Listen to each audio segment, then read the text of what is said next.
to talk about girl and girl kissing today. Okay, I don't know why I did that. I'm probably nervous. That's what I do when I'm nervous. I go crazy. We're going to talk about girl and girl kissing, and I don't mean lesbians kissing.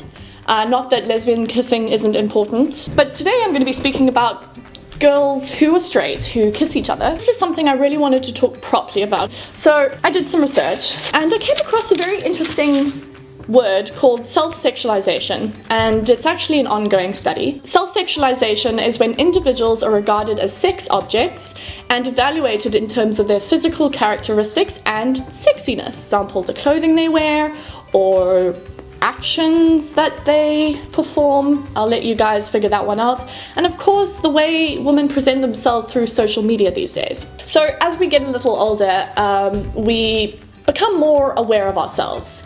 We put a lot of pressure on ourselves, especially in this day and age, to look good. Social media, I think, is one of the worst. I mean, there's hashtag thigh gap. What is that?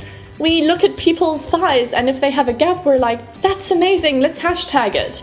The hashtag goals thing that you see under photos of models who are clearly photoshopped, that's really hectic. Our goal is to look like that. Why? And then of course there's that Tinder thing, which, oh, I sound like such an old person when I'm like, there's that Tinder thing that everyone's using, all the kids. I just haven't used it. So, you need to put a really nice photo on there so that people will find you sexy and that you will get the attention you're looking for. That's hectic. That's really pressurizing stuff. And this is not something that we could have done 100 years ago. Girls weren't allowed to wear clothes that were, I mean they could, but it wouldn't be so normal to wear such a short skirt or to show off your amazing boobs by showing cleavage. No, it's all very liberating, women, these days. We can really do what we want, get away with it, which is wonderful. But it's not wonderful if we're doing all this simply to get attention from males, because then that's a bit oppressive, isn't it? Because we're putting ourselves in a certain box to get attention, and it's not empowering, it's just attention seeking. So let's talk about girl on girl kissing.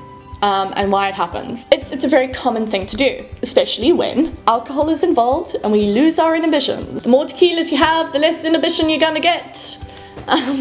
Dares, social pressure from others saying you do this and you know you just feel obliged, who knows why. Spring break and things that happen in spring break and how cool it is, and we try to imitate that and see what it's like. There's girl bonding, which means you love your girlfriend and you want to celebrate that love, but you're not necessarily in love with her sexually, if you know what I mean, and you just kiss her. And then there's obviously simply experimenting. You are just experimenting, you're trying something out. So there's loads of reasons why girls would kiss in public or on social media. And I don't think it's wrong, I really, really don't. I think if you want to kiss a girl, then you must go ahead and kiss her and try it out. But what I do think is wrong is after you've done that experimenting, you find yourself doing it again because you think that people are going to find you cooler or funnier than you were before. I think that sucks because, like I said earlier, you're just fulfilling a role for others, which isn't really you. It's just what you think you should do, and it is oppressive and it isn't liberating. So think about that and think of the reasons why you're doing it. Are you really doing it because you really, really want to have some girl tongue? Or are you doing it for those other people? I also really want us to start valuing ourselves more. There is a lot of pressure out there, TV, magazines, everything, to tell us that we need to look a certain way and we need to behave in a certain way. I don't like how manipulative the media is. I don't like how it makes me feel, so I'd like you guys to tell me how it makes you feel too and how you deal with it. Anyway, I really hope that this video has helped you in some way or has opened up some doors to some thought. I will be seeing you next week. Have a lovely weekend. Bye! And I'm home. You playing PlayStation again? No.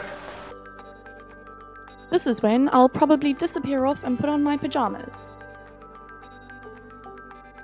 And then I'll walk past Andrew who's playing PlayStation and I'll decide to do some lovely yoga.